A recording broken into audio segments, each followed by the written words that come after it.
నమస్కారం friends, smart Telugu information ఛానల్కి స్వాగతం. ఆంధ్రప్రదేశ్లోని తల్లులందరికీ ఇంపార్టెంట్ అయిన తల్లికి వందనం పథకానికి సంబంధించి ఈరోజు ఒక మోస్ట్ ఇంపార్టెంట్ అప్డేట్ మీ ముందుకు తీసుకొచ్చాను. చాలామంది తల్లులకి ఒకటే టెన్షన్, అసలు మాకు డబ్బులు వస్తాయా రావా, మా అప్లికేషన్ స్టేటస్ ఏమైంది, అది అప్రూవ్ అయిందా లేక రిజెక్ట్ అయిందా, ఒకవేళ తప్పులుంటే గ్రీవెన్సెస్ ఎలా పెట్టుకోవాలి, ఈ డౌట్స్ అన్నిటికీ ఈ ఒకే ఒక వీడియోలో క్లియర్ కట్ ఇన్ఫర్మేషన్ ఇవ్వబోతున్నాను. మీ మొబైల్లోనే మీ అప్లికేషన్ స్టేటస్ ఎలా చెక్ చేసుకోవాలో ఇప్పుడే చూపిస్తాను. వీడియోని ఎక్కడా స్కిప్ చేయకుండా చివరి వరకు చూడండి. తల్లికి వందనం గ్రీవెన్సెస్ స్టేటస్ 2026లో ఆంధ్రప్రదేశ్ ప్రభుత్వం అమలు చేస్తున్న తల్లికి వందనం స్కీమ్ 2026 ప్రస్తుతం రాష్ట్ర వ్యాప్తంగా లక్షలాది కుటుంబాలకు ఉపయోగపడుతుంది. అయితే చాలామంది డబ్బులు తీసుకున్న లబ్ధిదారులకి ఇప్పటికీ కొన్ని సాంకేతిక సమస్యలు ఎదురవుతున్నాయి. ముఖ్యంగా అవేంటంటే payment pending, ineligible status, NPCI mapping error, Aadhaar seeding issue, 6 step validation pending, ఇలాంటి రీజన్స్ వల్ల డబ్బులు జమ కాకపోవడం జరుగుతుంది. ఇవన్నీ సాల్వ్ చేసేందుకు ఇప్పుడు government GSWS and Spandana grievance system ద్వారా ప్రత్యేక ఫిర్యాదు విధానాన్ని అందుబాటులోకి తీసుకొచ్చింది. ఈ ఆర్టికల్లో మీరు తల్లికి వందనం గ్రీవెన్స్ స్టేటస్ 2026 ఎలా చెక్ చేయాలి, GSWS కంప్లైంట్ స్టేటస్ ఎలా తెలుసుకోవాలి, ఇనెలిజిబుల్ సమస్య ఎలా పరిష్కరించాలి, పేమెంట్ పెండింగ్ అయితే ఏం చేయాలి, అలాగే 6 స్టెప్ వ్యాలిడేషన్ అంటే ఏమిటి అనే విషయాలను పూర్తిగా తెలుసుకుంటారు. ఇప్పుడు ఈ ప్రాసెస్ గురించి ఇంకా డీటెయిల్గా చూద్దాం. ఈ స్కీమ్ పేరు తల్లికి వందనం స్కీమ్ 2026. ఏ స్టేట్లో అంటే ఆంధ్రప్రదేశ్లో మాత్రమే.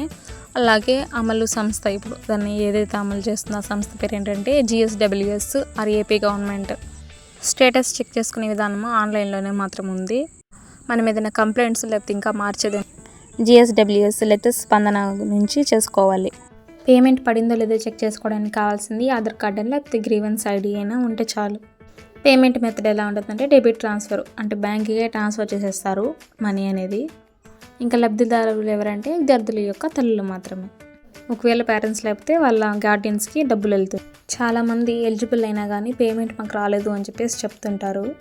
దీనికి మెయిన్ రీజన్స్ ఏంటంటే ఆధార్ కార్డ్ అనేది లింక్ కాకపోవడం, NPCI ఫెయిల్యూర్ వల్ల, బ్యాంక్ అకౌంట్ అనేది యాక్టివ్లో ఉండకపోతే, ఇన్కమ్ వ్యాలిడేషన్ పెండింగ్లో ఉంటుంది, రేషన్ కార్డ్ అనేది మిస్ మ్యాచ్ చేయడం, లేకపోతే అటెండెన్స్ 75% కన్నా తక్కువ ఉండడం వల్ల, లేకపోతే వెహికల్ వ్యాలిడేషన్ ఫెయిల్ వల్ల.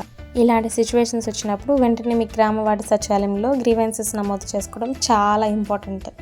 అక్కడ సచివాలయంలో ఏది రాంగ్ అంటే ఏదైతే తప్పు అయింటుందో అది చెప్తారు. ఇంకా దాన్ని మార్చుకొని మనం వాళ్ళకి ఇస్తే వాళ్ళు మళ్ళీ దాన్ని ఆ ప్రాసెస్ అనేది రన్నింగ్లో పెడతారు. ఇంతకు ముందు నుంచే గ్రీవెన్సెస్ అని అంటున్నాం కదా, అంటే ఏంటంటే తల్లికి వందనం గ్రీవెన్సెస్ స్టేటస్ 2026 అంటే మీకు సంబంధించిన సమస్య ప్రస్తుతం ఏ దశలో ఉందో అని తెలుసుకునే వ్యవస్థ. ఫర్ ఎగ్జాంపుల్, ఎలిజిబుల్ అయినా పేమెంట్ రాకపోవడం, ఇన్ఎలిజిబుల్ అని చూపించడం, వ్యాలిడేషన్ పెండింగ్ అని చూపించడం, NPCI సమస్యలు అని చూపించడం వంటి అంశాలపై ప్రభుత్వం కంప్లైంట్స్ని స్వీకరిస్తోంది. ఈ కంప్లైంట్స్ను కింది పోర్టల్స్ ద్వారా నమోదు చేయవచ్చు. ఆ పోర్టల్స్ ఏవేవంటే ఏంటంటే GSWS పోర్టల్ అని, స్పందన పోర్టల్, ఏపీ సేవా పోర్టల్, NBM పోర్టల్. ఈ పోర్టల్స్ ద్వారా పేమెంట్ పెండింగ్ మెథడ్ దీంతో సాల్వ్ చేసుకోవచ్చు. ఇంకా ప్రాసెస్ ఎలా చేయాలో ఇప్పుడు స్టెప్ బై స్టెప్ చెప్తాను. ఆధార్ నెంబర్ ద్వారా ఎలా చెక్ చేసుకోవాలో ఇప్పుడు చెప్తాను. ఫస్ట్ ఏం చేయాలంటే GSWS అనే లాగిన్ అయినా లేకపోతే బెనిఫిషరీ మేనేజ్మెంట్ అనే పోర్టల్ అయినా ఓపెన్ చేయండి. సెకండ్ స్టెప్ వచ్చి గ్రీవెన్సెస్ స్టేటస్ చెక్ అని లేదా కంప్లైంట్ స్టేటస్ అని 2 ఆప్షన్స్ ఏదో ఒకటి ఉంటుంది, దానిపై క్లిక్ చేయండి. ఇంకా థర్డ్ స్టెప్ వచ్చి దాన్ని క్లిక్ చేశాక అక్కడ ఆధార్ నెంబర్ అయినా లేకపోతే గ్రీవెన్స్ ID అని అడుగుతుంది. ఆ నెంబర్ అక్కడ ఎంటర్ చేయండి. ఇంకా నెంబర్ ఎంటర్ చేసిన తర్వాత స్క్రీన్ మీద కనిపిస్తుంది అనమాట ఎలిజిబిలిటీ స్టేటస్, పేమెంట్ స్టేటస్ అని, వ్యాలిడేషన్ ప్రాసెస్, కంప్లైంట్ స్టేటస్ అని 4 ఆప్షన్స్ కనిపిస్తాయి. అప్పుడు కనిపిస్తుంది డబ్బులు జమ అయ్యాయి అని. ఒకవేళ ఎలిజిబుల్ అని చెప్పేసి డబ్బులు ఇంకా పడలేదంటే త్వరలో డబ్బులు వస్తాయి అని చెప్పేసి చూపిస్తుంది. అండర్ ప్రాసెస్ అని చూపిస్తే పరిశీలన అనేది జరుగుతుంది అని చెప్పేసి అర్థము. పేమెంట్ హోల్డ్ అని చూపిస్తే సాంకేతిక సమస్య ఏదైనా ఉందని చెప్పేసి చూపిస్తుంది. ఇన్ఎలిజిబుల్ అంటే అర్హత నిర్ధారణ కాలేదు అని చెప్పేసి అర్థం. పెండింగ్ వెరిఫికేషన్ అంటే అధికారులు ఇంకా పరిశీలిస్తున్నారు, త్వరలో రిజల్ట్స్ వస్తాయని అర్థం.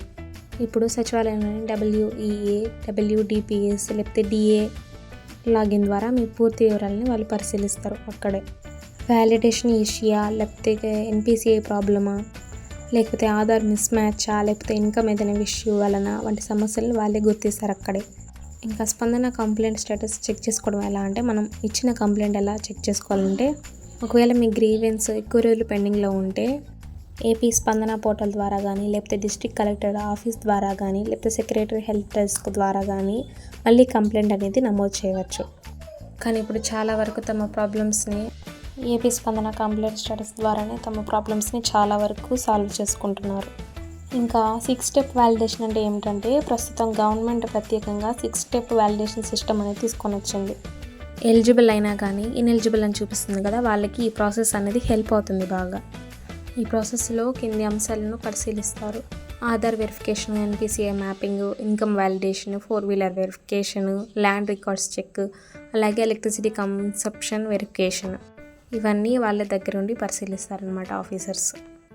4-వీలర్ ఇష్యూ వస్తే ఏం చేయాలంటే, కొంతమందికి ఫ్యామిలీలో 4-వీలర్ వెహికల్ ఉందని చెప్పేసి చూపిస్తారు, అది చూపించి ఇన్ఎలిజిబుల్ చేస్తుంటారు. అలాంటి సిచ్యువేషన్లో ఏం చేయాలంటే, డిస్ట్రిక్ట్ ట్రాన్స్పోర్ట్ ఆఫీసర్ నుంచి వెరిఫికేషన్ అండ్ అప్రూవల్ అనేది అయిపోతే ఆ ప్రాబ్లం అనేది సాల్వ్ అయిపోతుంది. ఇన్కమ్ ట్యాక్స్ వ్యాలిడేషన్ ఇష్యూ ఎలా క్లియర్ అవుతుందంటే, విఆర్ఓ నుంచి ఎంఆర్ఓకి, ఎంఆర్ఓ నుంచి ఆర్డీఓకి, అలాగే జూనియర్ కోర్ట్ నుంచి అప్రూవల్ రావాలి. వీళ్ళందరి దగ్గర నుంచి అప్రూవల్ అనేది అయితే మనకు ఎలిజిబుల్ స్టేటస్ అనేది వస్తుందన్నమాట. ఇంకా గ్రీవెన్స్ అనేది రేస్ చేయడం ఎలా అంటే, ఈ ప్రాసెస్ మొత్తం ఆన్లైన్ ప్రాసెస్ చేస్తారు. అది ఎలా అంటే స్టెప్ బై స్టెప్ ప్రాసెస్ నేను చెప్తాను. స్టెప్ 1 ఏంటంటే, ఎన్బిఎం పోర్టల్లో లాగిన్ అవ్వాలి. లాగిన్ అయిన తర్వాత క్రియేట్ గ్రీవెన్సెస్ పై క్లిక్ చేయాలి. ఇప్పుడు స్టెప్ 3 వచ్చి, అక్కడ స్కీమ్ నేమ్ అడుగుతుంది, దాంట్లో తల్లికి వందనం స్కీము 2025-26 అని చేయాలి. ఇప్పుడు స్టెప్ 4 వచ్చి, టైప్ ఆఫ్ గ్రీవెన్సెస్లో 6 స్టెప్ వ్యాలిడేషన్ పారామీటర్స్ అని ఎంపిక చేయాలి, అంటే సెలెక్ట్ చేసుకోవాలి ఆ పాయింట్ అనేది. ఇంకా 5th స్టెప్ వచ్చి, వాళ్ళు ఏమేమి డాక్యుమెంట్స్ అడుగుతారో అక్కడ అప్లోడ్ చేయాలి. ఇంకా లాస్ట్లో సబ్మిట్ పై క్లిక్ చేశారంటే చాలు. ఒకవేళ మీకు ఆన్లైన్ వద్దు, ఆఫ్లైన్ గ్రీవెన్స్ ప్రాసెస్ చేసుకోవాలంటే village secretariat, WEA office, secretary help డెస్క్లో ఆఫ్లైన్ కంప్లైంట్ అనేది నమోదు చేసుకోవచ్చు. ఇంకా డబ్బులు అనేది రాకపోతే ఏం చేయాలంటే, మీ ఆధార్ బ్యాంక్ అకౌంట్తో లింక్ అయిందో లేదో ఒకసారి చెక్ చేసుకోవాలి. బ్యాంక్లో ఆధార్ కార్డ్ సీడింగ్ అనేది పూర్తి చేయాలి. ఇక్కడ కేవైసీ పెండింగ్లో ఉంటే వెంటనే అప్డేట్ చేసుకోండి. ఆధార్ కార్డ్కి మొబైల్ నెంబర్ అనేది లింక్ అయ్యలేకపోతే లింక్ చేసుకోండి. రేషన్ కార్డులో ఫ్యామిలీ డీటెయిల్స్ అనేవి సరిగ్గా ఉన్నాయి లేదో ఒకసారి చెక్ చేసుకోండి. తల్లికి వందనం పేమెంట్ ఎందుకు రిజెక్ట్ అవుతుందో రీజన్స్ చెప్తాను. ఆధార్ కార్డు అనేది లింక్ లేకపోవడం, లేకపోతే ఎన్పిసిఐ ఫెయిల్యూర్ వల్ల, లేకపోతే డూప్లికేట్ రికార్డ్స్ అనేవి ఇచ్చినప్పుడు, లేకపోతే బ్యాంక్ అకౌంట్ అనేది యాక్టివ్లో లేనప్పుడు, స్టూడెంట్స్ యొక్క అటెండెన్స్ అనేది 75% కన్నా తక్కువ ఉన్నప్పుడు, ఇన్కమ్ లిమిట్ అనేది ఎక్కువగా ఉన్నప్పుడు, వెహికల్ వ్యాలిడేషన్ ఫెయిల్ అయినప్పుడు, ల్యాండ్ రికార్డ్స్వి ఏవైనా ఇష్యూ ఉన్నప్పుడు. ఇప్పుడు తల్లికి వందనం గ్రీవెన్స్ స్టేటస్ ఎలా చెక్ చేసుకోవాలి అంటే, ఆధార్ నెంబర్తో కానీ లేకపోతే గ్రీవెన్స్ ఐడితో ద్వారా ఆన్లైన్లో చెక్ చేసుకోవచ్చు. GSW యొక్క గ్రీవెన్స్ స్టేటస్ ఎలా చెక్ చేసుకోవాలి అంటే, ఆన్లైన్లో GSWS పోర్టల్లో ఆధార్ కార్డ్ నెంబర్ ఎంటర్ చేస్తే స్టేటస్ తెలుసుకోవచ్చు. స్పందన కంప్లైంట్ స్టేటస్ నాట్ అప్డేటెడ్ అంటే ఏం చేయాలంటే, సంబంధిత మన విలేజ్కి సంబంధించిన సెక్రటరియట్ లేదా కలెక్టర్ ఆఫీస్ను సంప్రదించాలి అలాంటప్పుడు. ఇంకా గ్రీవెన్స్ అనేది ఎన్ని రోజులకి అప్డేట్ అవుతుందంటే, నార్మల్గా 7 రోజుల నుంచి 30 రోజుల్లోపు సాల్వ్ అయిపోతుంది. ఇంకా తల్లికి వందనం పేమెంట్ పెండింగ్ అంటే దానికి సొల్యూషన్ ఏంటంటే, ఎన్పిసిఐ ప్రాబ్లం అయినా, లేకపోతే ఆధార్ సీడింగ్ అయినా, ఇంకా కేవైసీ అనేది తప్పనిసరిగా చెక్ చేసుకోవాలి. ఆధార్ కార్డ్తో గ్రీవెన్స్ అనేది చెక్ చేసుకోవచ్చా అంటే, ఆధార్ కార్డ్తో పర్ఫెక్ట్గా చెక్ చేసుకోవచ్చు స్టేటస్ అనేది. మోస్ట్లీ చాలామందికి ఒక డౌట్ వస్తుంది, ఇన్ఎలిజిబుల్ అని చూపించిన తర్వాత మళ్ళీ ఎలిజిబుల్ అవుతారా అని. అవును, ఖచ్చితంగా ఎలిజిబుల్ అవుతారు. కరెక్ట్ డాక్యుమెంట్స్ అనేవి సబ్మిట్ చేస్తే వ్యాలిడేషన్ తర్వాత ఎలిజిబుల్ అయ్యే అవకాశం ఉంది. ఇంకా ఫైనల్గా కన్క్లూజన్ ఏంటంటే, ఇక తల్లికి వందనం గ్రీవెన్స్ స్టేటస్ 2026 ఇప్పుడు పూర్తిగా ఆన్లైన్లో అందుబాటులో ఉంది కాబట్టి, ఎలిజిబుల్ అయినా కానీ డబ్బులు రాకపోతే ఏం టెన్షన్ పడాల్సిన అవసరం లేదు ఎవరికి. ఇప్పుడు మీరు చేయాల్సిన ఇంపార్టెంట్ పనులు ఏంటంటే, సెక్రటరియట్లో గ్రీవెన్స్ రేస్ చేయడము, Aadhaar and NPCI details check చేసుకోవడము, GSWS పోర్టల్లో స్టేటస్ అనేది ట్రాక్ చేయడము, అవసరమైతే స్పందనలో కంప్లైంట్ ఇవ్వండి. ప్రస్తుతం గవర్నమెంట్ అనేది ప్రత్యేకంగా పెండింగ్ కేసులపై దృష్టి పెంచడంతో చాలామంది లబ్ధిదారుల సమస్యలు ఈజీగా సాల్వ్ అయిపోతున్నాయి. కాబట్టి వెంటనే మీ డాక్యుమెంట్స్ అనేవి కరెక్ట్ చేసుకొని వెంటనే చర్యలు తీసుకుంటే త్వరగా పేమెంట్ పొందే అవకాశం ఉంటుంది. చూశారు కదా ఫ్రెండ్స్, చాలా సింపుల్గా ఈ ప్రాసెస్ అంతా మొబైల్లోనే ఎలా చేసుకోవాలో అర్థమైంది కదా. మీ అప్లికేషన్ ప్రాసెస్లో ప్రజెంట్ ఏం చూపిస్తుందో కింద కామెంట్ సెక్షన్లో నాతో షేర్ చేసుకోండి. మీకు ఎలాంటి డౌట్స్ ఉన్నా కామెంట్ చేయండి, నేను ఖచ్చితంగా రిప్లై ఇస్తాను. ఈ ఇంపార్టెంట్ ఇన్ఫర్మేషన్ని ఇప్పుడే మీ ఫ్రెండ్స్ అండ్ ఫ్యామిలీ మెంబర్స్ యొక్క పేరెంట్స్ అంటే అమ్మ వాళ్ళకి షేర్ చేయండి. అలాగే మన ఛానల్ ఇంకా సబ్స్క్రైబ్ చేసుకోకపోతే వెంటనే ఈ కింద ఉన్న రెడ్ కలర్ సబ్స్క్రైబ్ బటన్ నొక్కి పక్కనే ఉన్న బెల్ ఐకాన్ ఆల్లో పెట్టుకోండి. ఇలాంటి గవర్నమెంట్ స్కీమ్స్ గురించి కానీ లేదా గవర్నమెంట్ జాబ్స్ గురించి కానీ లేటెస్ట్ అప్డేట్స్ తెలుసుకోవాలంటే మన ఛానల్ని ఇప్పుడే సబ్స్క్రైబ్ చేసుకోండి friends. Bye, thank you for watching.